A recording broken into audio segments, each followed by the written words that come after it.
오늘 말씀은 거룩한 포옹이라는 말씀의 주제로 함께 은혜를 나누고자 합니다.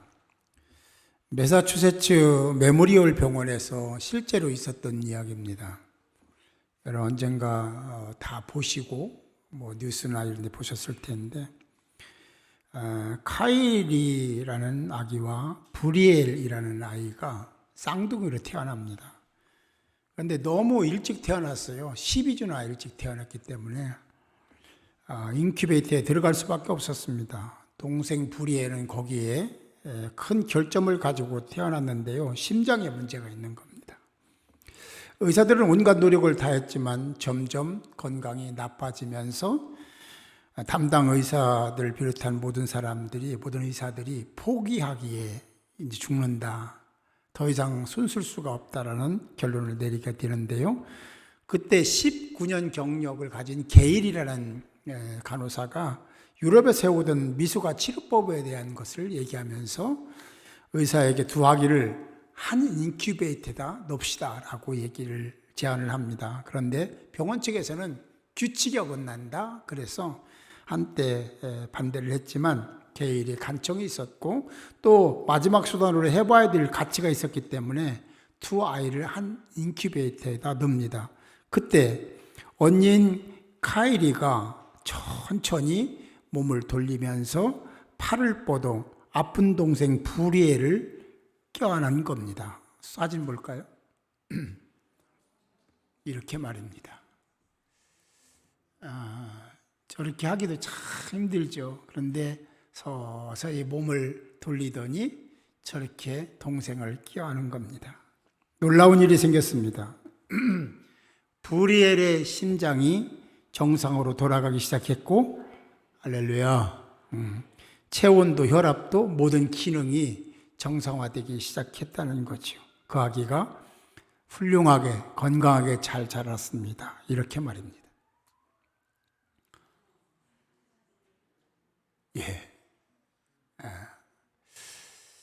한 사람이 한 사람을 품어주고 끌어안아주고 포옹한다는 것이 얼마나 큰 힘이 있는지를 보여줍니다. 교회 성장학자인 칼 조지는 다원화된 문명 사회에서 그 문명에 사는 사람들은 인간적인 터치, 접촉을 원하고 있다라고 말을 하고 있습니다. 하이테크 문화 속에 살고 있기 때문에 좀 퍽퍽하죠. 삭막해진 우리 사회에 이런 하이테크 문화를 원하는 사람들이 있다라는 것입니다. 오늘 말씀을 보면 예수님은 산에 오르셔서 진리의 말씀을 선포하신 후에 이제 다른 목적을 이루시기 위해서 산에서 내려오십니다. 그동안 우리는 산상수훈을 살펴봤죠. 수많은 무리가 모였다고 따르고 있다고 성경은 말씀해 1절입니다. 예수께서 산에서 내려오시니 수많은 무리가 따르니라. 당연히 수많은 무리일 수밖에 없어. 산에 오르기 전보다 더 많은 사람들이 계산할 수 없는 셀 수 없는 많은 사람들이 모였다는 것을 원어적으로 보면 그게 표현이 되어 있습니다. 그렇죠. 어쨌든 간에 많은 사람들이 몰려들 수밖에 없는 그 시대의 진짜 탑스타가 예수님이셨거든요. 또 다른 사역을 하시기 위해서 예수님께서 산에서 내려오셨을 때 그때에 한 나병병자가 예수님 앞에 나와서 무릎을 꿇습니다. 엎드려 절을 하면서 이렇게 얘기해요. 한 나병병자가 나와 절하며 이르되 주여 원하시면 저를 깨끗하게 하실 수 있나이다 라고 말을 하죠. 원래 나병 환자는 사람들과 격리되어야만 합니다. 그리고 사람들 군중 속에 들어올 수가 없습니다. 그거는 문제가 심각하게 되는 거예요. 돌 맞아 죽을 수도 있습니다. 그럼에도 불구하고 이 나병 환자는 예수님 앞에 나와서 엎드려 부복하며 그렇게 얘기하는 겁니다. 주여 원하시면 저를 깨끗하게 하실 수 있나이다.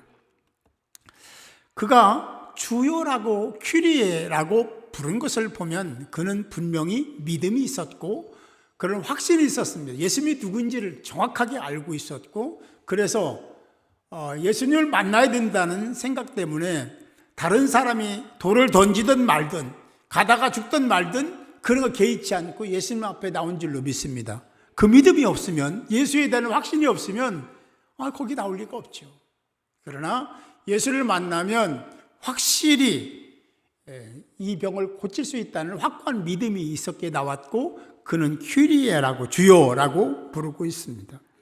그런데 원하시면이라는 말을 잘못 해석하면 조금 의심 어린 마음이 있는 거 아니냐라고 생각할 수 있지만 그렇지 않습니다.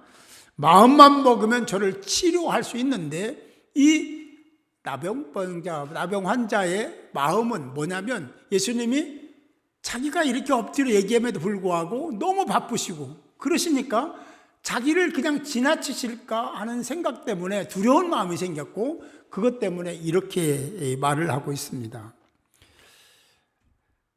그런데 그 당시에 모여있는 사람들의 입장에서 보면 나병 환자는 너무 무모한 행동을 한 것입니다.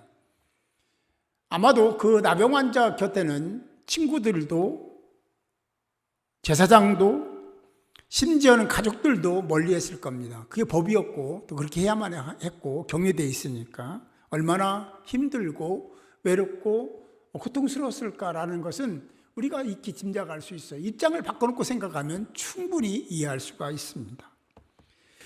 그런 상태로 엎드린 나병 환자를 예수님은 어떻게 대하셨습니까? 예수님께서 손을 내밀어 그에게 대시며 이르시되 내가 원하노니 깨끗함을 받으라. 할렐루야. 이 음성을 들을 수 있기를 바랍니다. 하나님 여러분 사랑하십니다. 정말로 정말로 많이 사랑하시죠. 그 하나님의 사랑을 느끼며 사는 여러분들이 꼭 되시기를 주님의 이름으로 축복합니다. 그래요. 내가 원하는 깨끗함을 받으라 하시니 즉시 그의 나병이 깨끗하여진지라. 하나님이 치료하신 거죠. 예수님은 율법까지 어기면서 그건 무슨 얘기냐면 예수님이 어겼다는 거예요. 예수님이 율법까지 어기면서 나병 환자의 몸에 손을 댔다는 것입니다.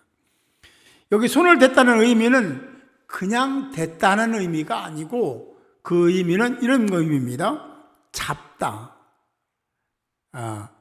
껴안다 라는 의미예요. 예수님이 그냥 터치하셨나, 잡았나, 껴안았나? 제가 생각해 봤어요.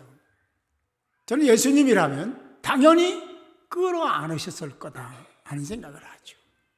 예수님이 그냥 터치만 하시지 않았을 거예요. 아마 다른 사람들이 다 보는 앞에서 보란듯이 끌어안고 그렇게 말씀하셨을 것이다 생각을 합니다. 그랬더니 불치병인 나병이, 그때 당시에 고칠 수 있는 병이 아닙니다. 그 나병이 치료되었음을 믿으시기 바랍니다. 예수님의 나병 환자 치유 사역은 정말 그 시대에는 대단한 사건이었습니다. 치유 자체도 대단하지만 아무도 가까이 할 수 없는 율법을 어기고, 그리고 그 나병 환자를 포옹해 주셨거든요. 품어 주셨거든요. 왜냐하면 그냥이 아니라 예수님은 이미 그 나병 환자가 처음부터 당신을 향해서 찾아오는 과정과 그 마음과 믿음을 다 알고 계셨거든요.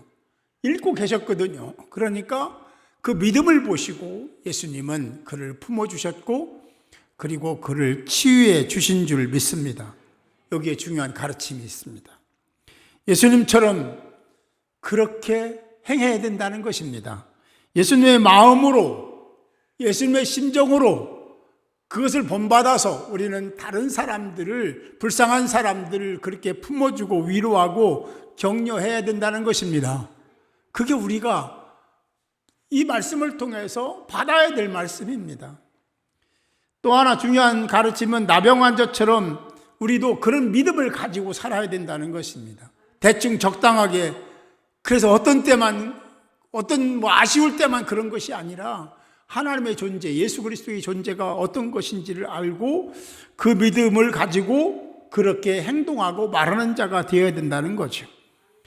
그렇게 해야 하는 이유가 또 있다면 그것은 우리가 하나님의 은혜를 입었고 그 하나님의 은혜로 우리는 천국 백성이 되었고, 이것만으로도 충분히 하나님 말씀을 따르고 지키고 행해야 되는데 우리에게 필요를 공급해 주시고 오늘도 이렇게 걸어올 수 있도록 인도해 주시고, 할렐루야. 그리고 우리의 인생 여정이나 가정이나 사업이나 모든 것을 터치해 주시는 하나님이 계시기에 우리가 이렇게 존재하고 있으니까. 그러니까 당연히 우리는 하나님 계획을 따라서 예수님처럼 살아야 되고 그런 믿음을 지니고 있는 자가, 사는 자가 되어야 될 줄 믿습니다. 여기 나병 환자처럼 말입니다. 그러면 저와 여러분들에게도 그런 기적의 역사가 일어나게 될 줄로 믿습니다. 하나님을, 예수님을 허투루 보지 마세요. 하나님은 정확하신 분입니다. 그거 정확하게 안 하면요, 하나님이 다 그렇죠? 우리가 알지 못하는 어떤 상황 속에서 하나님이 하셔야 된다는 하나님께 해야 된다는 그 목적을 가지고 다 편견을 이루시기 때문에 하나님을 소홀히 여기면 안 돼요. 하나님은 정확하신 분. 여러분들이 다른 사람을 돕고 헌신하고 봉사하면 그에 합당한 복을 받게 될 줄 믿으시기 바랍니다. 반대로 그렇지 않으면 하나님이 다 빼가요. 그거 모르면 안 돼요. 하나님을 대충 보면 안 돼요. 하나님이 정확하신 분. 하나님 앞에 인정받고 사랑받는 여러분들이 되시기 바랍니다. 그래요. 그리고 사절에서 뭐라고 하냐면 예수께서 이르시되 삼가 아무에게도 이르지 말고 다만 가서 제사장에게 내 몸을 보이고 모세가 명한 예물을 드려 그들에게 입증하라. 입증하라는 것은 증거하라. 정확하게 나에게 나타나는 현상을 말해라 라고 얘기하는 것입니다. 사랑하는 성도 여러분, 서두에서 쌍둥이를 봤습니다. 카이리와 브리엘. 의사들도 다 포기했는데 카이리가 동생 브리엘을 껴안으니까 역사가 일어났어요. 그런 역사는 우리에게도 늘 있을 수 있고 또 일어나야 될 줄로 믿습니다. 우리는 하나님의 자녀고 하나님은 우리의 귀리의 주인이시기 때문에 그런 은혜가 있어야 되고 나타나야 되고 그런 기적도 체험해야 될 줄로 믿습니다.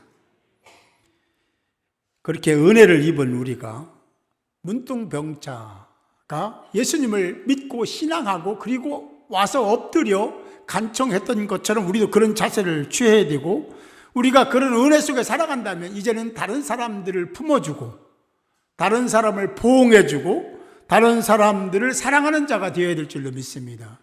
육체적으로도 그런 자세를 취해야 되지만 정신의 영적으로 늘 그런 마음을 가지고 있을 때 우리는 건강한 지체 공동체가 될 수 있고 하나님의 자랑이 될 줄로 믿습니다.